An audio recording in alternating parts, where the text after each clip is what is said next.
فكان واجبا وإلزاما أن يكون من أعظم شؤون ديننا ألا يتولى أمرنا أحمقا، وألا يتولى أمرنا سفيها، وألا يتولى أمرنا جبارا، وألا يتولى أمرنا ظالما، وألا يتولى أمرنا سارقا.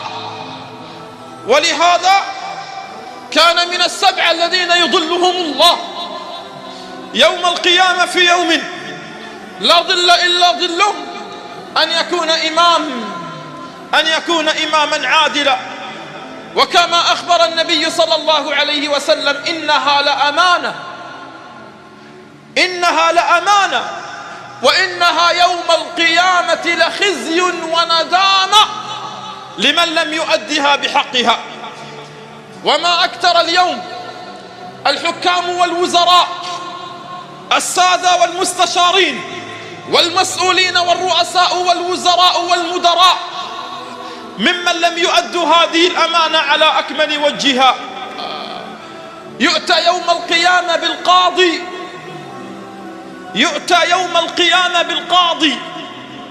يتمنى أنه لو لم يحكم بين اثنين في تمرة. يؤتى يوم القيامة بالقاضي يتمنى أنه لو لم يحكم بين اثنين في تمرة واحدة. فكيف بمن يحكم بملايين من الأموال؟ كيف بمن يتحكم بملايين من رقاب الناس، بقوت عيالهم، بأموال أبنائهم، في شوارعهم، في طرقهم، في جامعاتهم، في مدارسهم، في حياتهم، ليس في تمرة واحدة، وإنما يتحكم في رقاب ملايين من البشر. أحبتي، إن مقاصد الشريعة أعطت اهتماما كبيرا، بل إن جل هذا الاهتمام أن يكون الحاكم بيننا عادلا. فلقد ترك الشرع للحاكم عدله، وقد ترك الشرع للشعوب أن تتقي الله.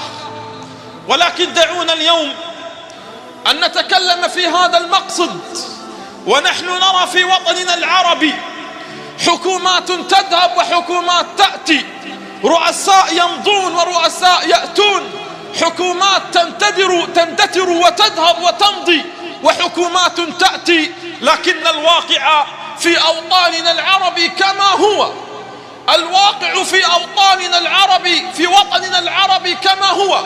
الفقر هو الفقر، حكومات تذهب وحكومات تأتي، الجوع هو الجوع، الفقر المدقع هو الفقر المدقع، البطالة هي البطالة، هموم الناس هي هموم الناس. تعالوا بنا لنرى المشكلة بنا نحن كشعوب أم المشكلة بالحكومات؟ والحكومات في وطننا العربي تتغير، تذهب هذه وتأتي هذه، والحال كما هو، وكأن زيدا لم يغزو. لنرى ولنعلم أن القضية ليست قضية تغيير وجوه، وإنما القضية قضية تغيير قلوب. نحن لسنا بحاجة إلى وجوه تتغير وتأتي، ولكننا بحاجة إلى حاكم يتقي الله، لكننا بحاجة لحاكم يرأف بجوع الغلابة، ويرأف بقوت الناس وبأموالهم وبعيالهم، وأن يرى هموم الناس. ولهذا لما ولى عمر عبد الله ابن خباب ابن ثابت، اسمعوا أيها الأحبة الأكارم ماذا قال عمر. قال: يا عبد الله، ما وليتك لأسلطك على الأموال، ما وليتك لأسلطك على الأموال ولا أسلطك على الرقاب، وإنما وليتك لتقيم العدل بين الناس، وإنما وليتك لتقيم العدل بين الناس. رسالتي في هذه الخطبة لكل حاكم، لكل وزير، لكل مسؤول على وجه الأرض: ما وليتك لأحكمك في الرقاب ولا في الأموال، وإنما لتقيم العدل بين الناس. فإياك أن تركب فرسا والناس دونك.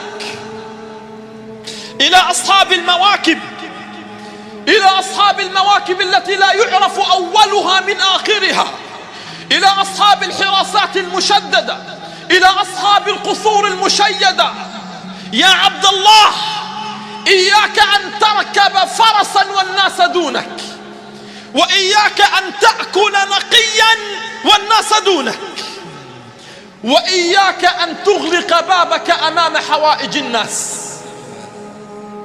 إيه والله،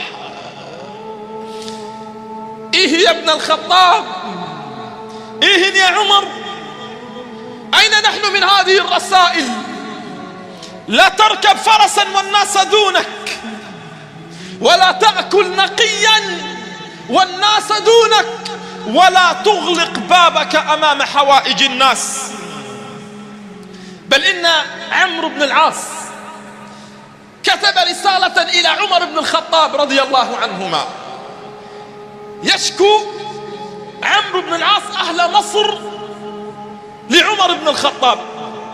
فماذا رد عليه عمر؟ لا محاباة عند الحاكم، لا بطانة، لا أخي، لا ابن عمي، لا ابني، لا لا لا لا.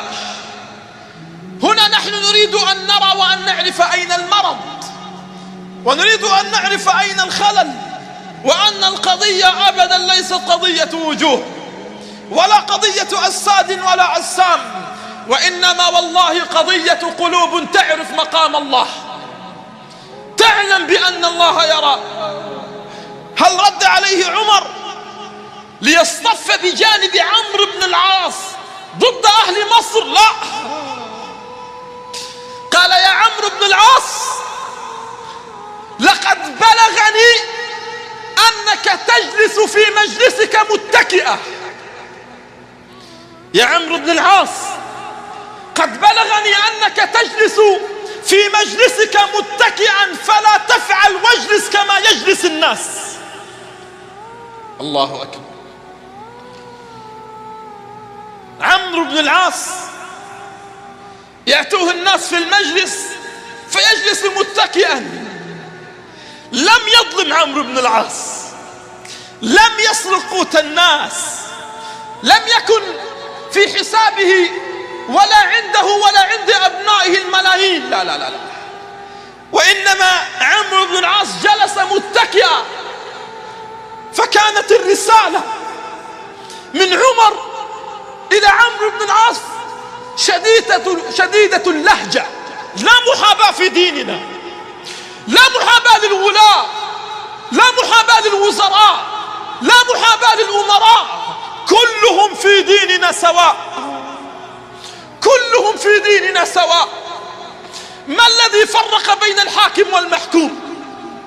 الذي فرق بين الحاكم والمحكوم أن المحكوم عتقت رقبته من أن يسأل يوم القيامة عن رعية، والحاكم سيقف أمام الله ليسأل عن الفقير، ليسأل عن الصغير، ليسأل عن الذكر، ويسأل عن الأنثى، ويسأل عن الناس كلهم الذين كانوا في ظل رعيته. يا عمرو، بلغني أنك تجلس في مجلسك متكئا، فلا تفعل، واجلس كما يجلس الناس. أحبتي، إن التعامل في ديننا بين الحاكم وبين المحكوم أنهم كلهم سواء، كلهم سواء. أنت والحاكم واحد، لا يفرق في ديننا بينك وبين الحاكم شيء. أنت في ديننا، أقصد إن كان الدين في قلوب الحكام. لما؟ لأن الناس اليوم تتهم الدين، لأن الناس اليوم تتهم العقيدة. أيها الناس، افهموا هذا الدين. الدين لا يتعامل بأشخاص، لا يتعامل بألقاب، وإنما الدين يتعامل معه بجملته التي نفهمها نحن، نفهمها نحن. أنا ألبس كما يلبس ابن الحاكم، أنا آكل كما يأكل ابن الحاكم. فإذا أكلت شيئا وأكل الحاكم شيئا آخر وابن الحاكم شيئا آخر، إذن شتان بيني وبينه، شتان وبينه، وهذا سؤاله يوم القيامة: ما أشده وما أصعبه. ولهذا لما جاء رجل إلى عمر بن الخطاب رضي الله عنه ومعه سلة من حلويات، فتناول عمر قطعة منها،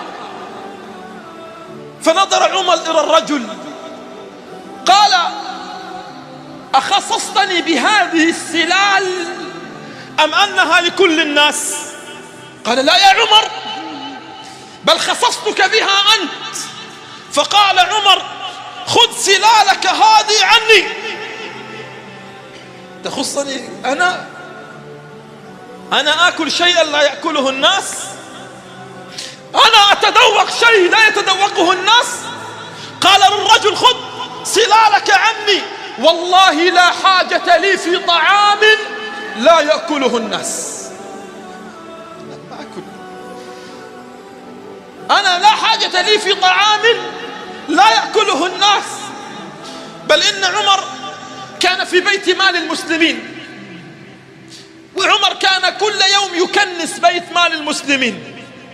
عمر أمير المؤمنين هو الذي يكنس بيت مال المسلمين. نعم.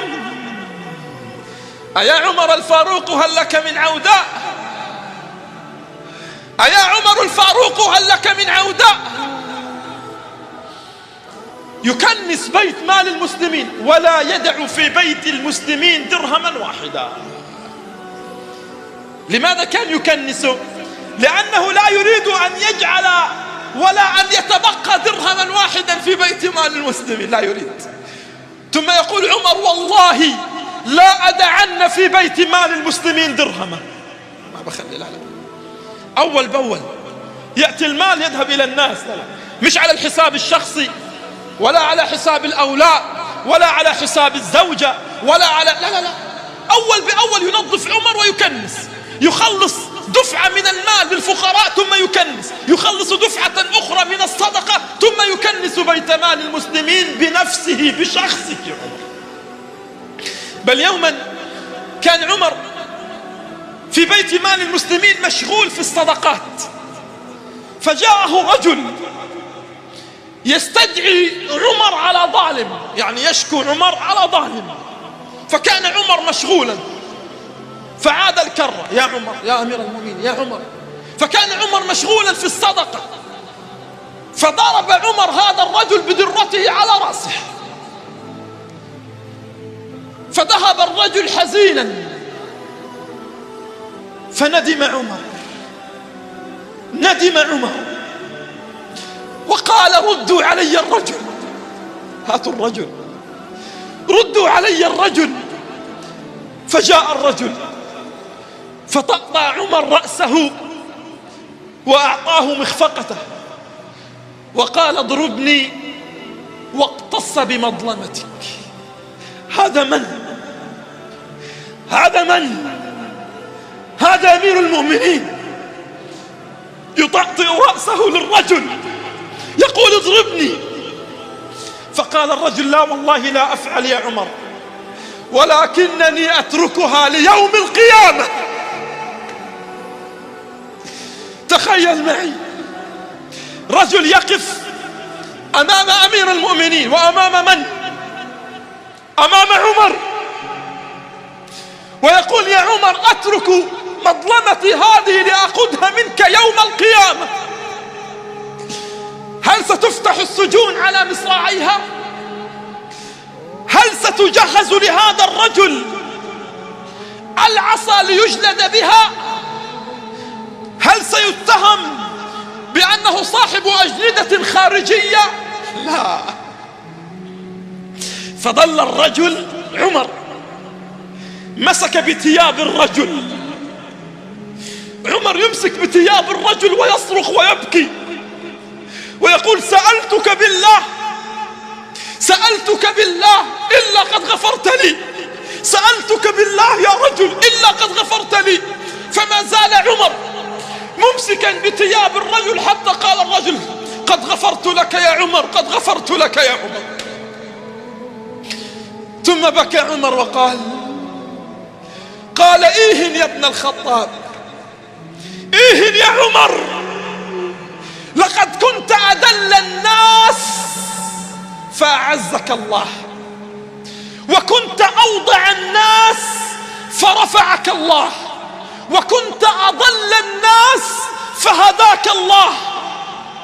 فلما جعلك الله على رقاب الناس يأتيك المظلوم يشكو فتضربه على رأسه، ماذا ستقول لربك يوم القيامة يا عمر؟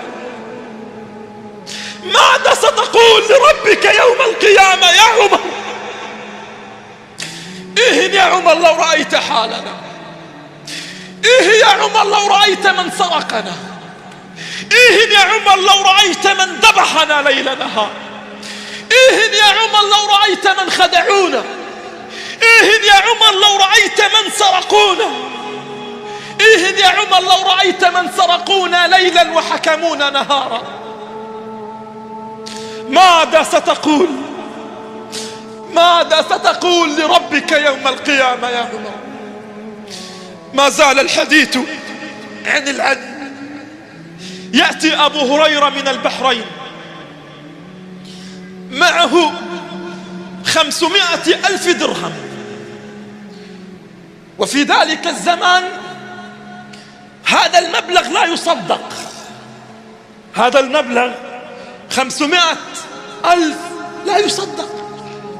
فجاء أبو هريرة من البحرين بهذا المال، قال: ما هذا يا أبا هريرة؟ قال: مال جئته لك من البحرين. قال: يا أبا هريرة أتعرف هذا المال كم؟ عمر مستعجب، قال: نعم يا عمر أنا أعرف. قال: يا أبا هر، يا أبا هر، إنها 500,000. قال: نعم.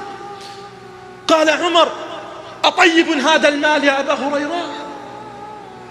أطيب هذا المال يا أبا هريرة؟ قال: والله يا أمير المؤمنين لا أعلم عنه إلا طيبا. ماذا صنع عمر؟ وضعه في حسابه الشخصي؟ لا لا لا لا. ماذا صنع عمر؟ هل صنع كما يصنع الولاة والأمراء والرؤساء والحكام في زماننا؟ حينما ينهي الواحد منه خدمته ويتقاعد لا تعرف من أين أتى بالمال، حينما يذهب الرجل لا تعرف ولا تستطيع أن تعد المال الذي يملكه.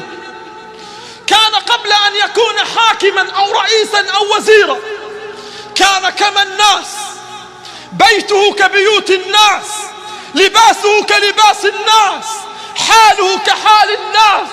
فلما وضع وحكم على رقاب الناس ما هي إلا سنوات وأنت لا تدري، وأنت لا تدري. هل هذا الذي كنت تعرفه قبل سنوات؟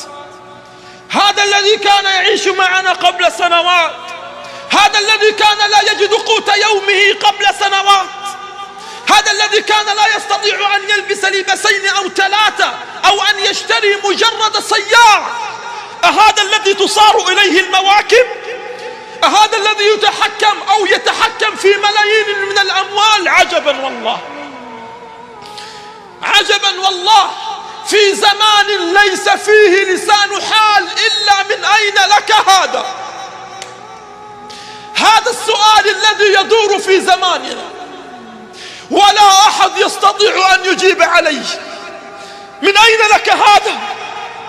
أيها الحاكم من أين لك هذا؟ أيها الوزير من أين لك هذا؟ أيها المسؤول من أين لك هذا؟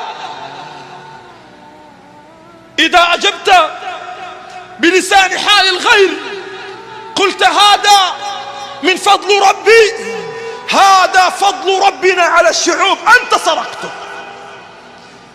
هذا فضل ربنا على الفقراء، أنت سرقت فضل ربنا. ليس هذا من فضل ربك، وإنما فضل ربك على الناس، أنت سرقته وستسأل عنه يوم القيامة. قال: يا أبا هر 500,000. المال أمام عمر، أمامه. قال يا أبا هريرة اجمع لي الناس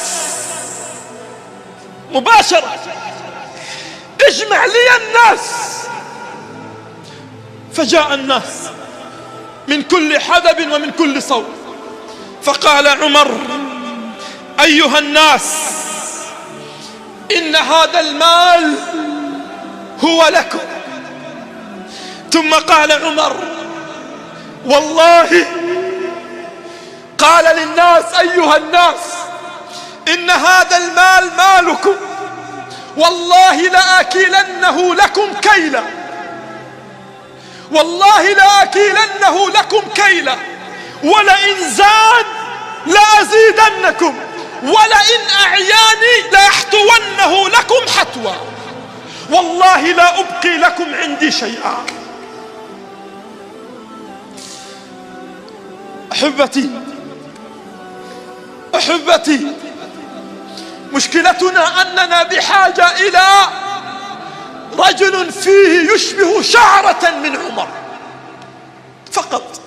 لا نريد رجلا يشبه عمر، لا نريد رئيسا ولا حاكما يشبه عمر، لكننا نريد حاكما يشبه شعرة من عمر. قال المال معه. يقول أيها الناس، وكان عمر يضحك يومها لأنه عمر سعيد أنه في مال يريد أن يعطيه للناس والناس كلهم. قال والله لآكلنه لكم كيلا، ولئن زاد لأزيدنكم، ولئن أعياني لأحتونه لكم حتوى. يعني إذا تعبت وأنا أعطيكم المال سأرميه لكم هكذا، والله لا أبقي لكم عندي شيئا. سألتكم بالله، وزراؤنا يسمعون هذا؟ حكامنا يقرؤون هذا؟ أشك في ذلك، والله أشك في ذلك. إلى الذين يسرقون ليل نهار. تعرفون عن رجل اسمه عمر بن الخطاب، تعرفون عن صحابي عظيم اسمه عمر بن الخطاب. أحبتي، عثمان بن عفان رضي الله عنه كان يسير في يوم، يقول عثمان كنت أسير في يوم كان التراب فيه كأنه يغلي جمرة، الأرض تغلي جمرة. قال والله لا يقوى أحد أن يضع قدميه على الأرض. قال فأخذت جانبا من الظل، يعني أردت أن أستظل. قال فنظرت فرأيت رجلا يجري وراء إبلين، رجل معمم مغطى الوجه يجري وراء إبلين. فنظرت قلت من هذا الرجل الذي في هذا الحر الذي لا يستطيع الواحد منا أن يقوى أن يضع قدميه فيه على الأرض، يجري وراء إبلين. قلت رحمك الله من أنت؟ يقول عثمان فكشف عن وجهي فإذا به عمر، إذ به عمر بن الخطاب. قال عثمان يا عمر ماذا تصنع في هذا الحر؟ قال عثمان يا عمر ماذا تصنع في هذا الحر؟ فقال عمر يا عثمان إن إبلين من إبل الصدقة تفلتا، إبلين من إبل الصدقة تفلتا فخشيت أن يضيعا. فقال عثمان يا عمر اجلس في الظل فأجعل عبدا من عبيدي يأتي بالإبلين. فغضب عمر وقال يا عثمان هل عبدك أعبد من عمر؟ هل عبدك أعبد من عمر؟ هل سيسأل الله يوم القيامة عبدك عن مال الناس أم سيسأل عمر؟ إيه يا ابن الخطاب يا عثمان، هل يوم القيامة سيسأل الله عبدك عن مال الناس أم سيسأل عمر؟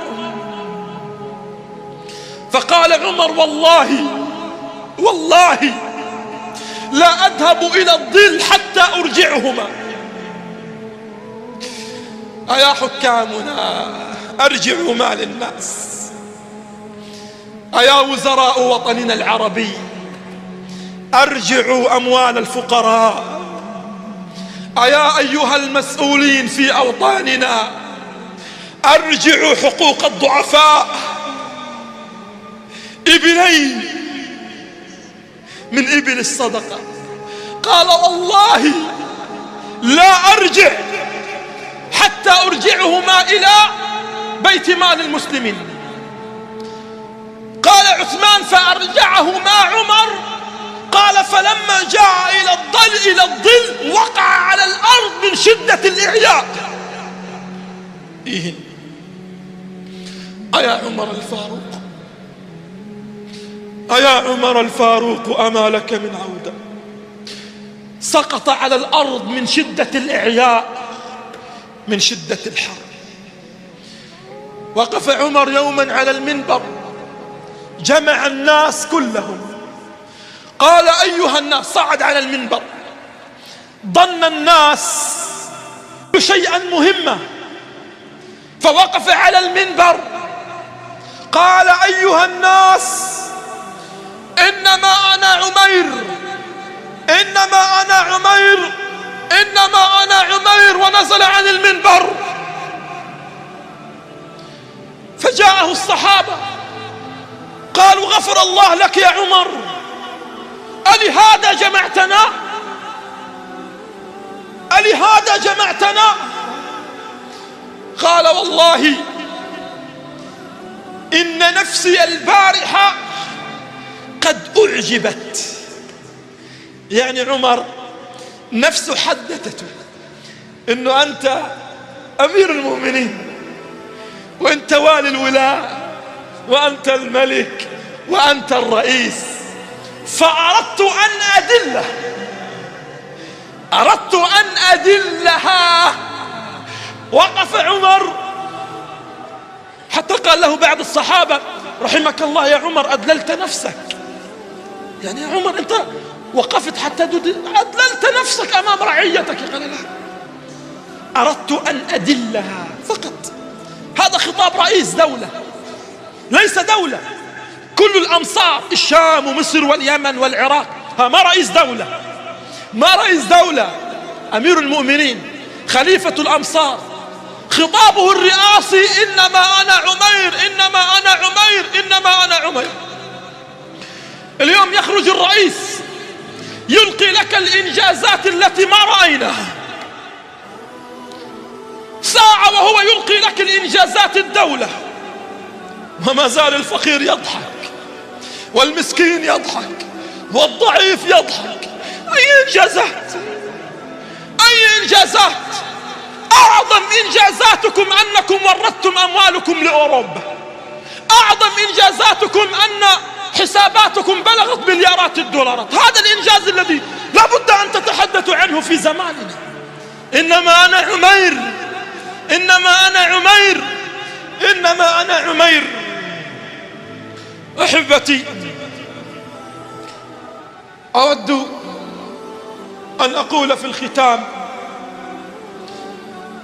لقد تكلمنا من ذي قبل عن سيرة عمر، وأردت اليوم أن أكمل ما تبقى من سيرة عمر، ولم أنتهي بعد، ولم أنتهي بعد. سير الرجال تنتهي، سيرة مثل سيرة عمر تنتهي؟ لا والله لا تنتهي. والذي دفعني أن أكملها في هذا اليوم هو أنني أردت أن أبعثها رسالة لمن ولي علينا ولمن سيولى علينا، أنه لا خلاص لكم إلا أن تتقوا الله، لا خلاص لكم إلا أن تعرفوا مقام الله. أحبتي، والله إن هذا الموضوع يصيبنا بالشجن، وإن القلب يبكي قبل العين على ما حل بولاة أمرنا وولاة أمورنا في هذا الزمان. جاءوا إلى عمر، وأختم بهذه الرسالة، ورسالتي هذه أوصلوها لكل حاكم، أوصلوها لكل وزير، أوصلوها لكل وال، أوصلوها لكل مسؤول. جاءوا لعمر، لهؤلاء الذين لا تعرف أعداد مواكبهم ولا سياراتهم ولا نستطيع أن نعد أموالهم في البنوك. جاءوا إلى عمر قالوا: يا عمر، نريد أن نكسو الكعبة بالحرير. هل هناك أعظم من أن تكسى الكعبة؟ هل هناك أعظم؟ أيها السارقون أحلامنا في الليل، أيها السارقون أحلام الضعفاء والفقراء، هل هناك أعظم من أن تكسى الكعبة وبالحرير؟ فغضب عمر وقال لهم: بطون المسلمين أولى من أن تكسى الكعبة. في زمان بنينا فيه مساجد بملايين الدولارات ليقف فيها الفقير يدعو الله أن يغنيه. في زمان بنينا فيه مساجد بملايين الدولارات ليقف فيها الفقير يدعو الله أن يغنيه.